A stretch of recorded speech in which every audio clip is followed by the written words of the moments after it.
on our sovereignty. There's a complaint before Your Excellency that the sovereignty of Nigeria is challenged by Cameroon. And as a matter of fact, we need to report this to the United Nations because the convention under which the law of sea is, which we sign, is under the United Nations Convention. The material fact here, Mr. President, is about the law of the sea and the nautical mile of engagement, which is 1,804 kilometers. And when you violate this, a lot of issues even beyond oil comes up. Pollution, environmental disaster, right to fishing, and all embedded in this. And the 10th Senate cannot keep quiet when there's a complaint about the invasion of the sovereignty of Nigeria. And that's why the other time I cited the Peace of Westphalia of 1648, which embodies the sovereignty of every country. And I come to invite Your Excellency to this very important motion before us, that one, the sovereignty of our country is in complaint.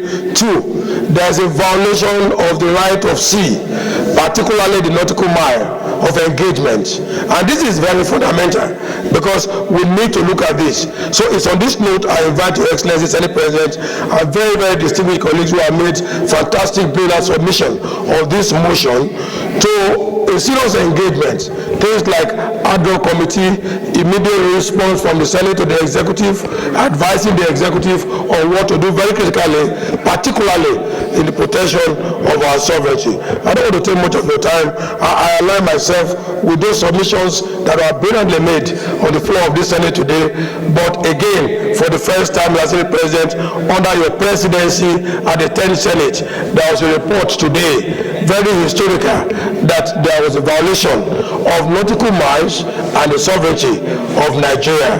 This can bring environmental disaster, it can affect revenue, it can cause economic problem, it can cause security damage, even about the ministry. So there is need to get Cameroon reported to the United Nations as a violation of the United Nations Convention. They are the one violating it, not Nigeria. So that when ICJ meet again, judgment is to be given under advisory notes, not even submission of counsel.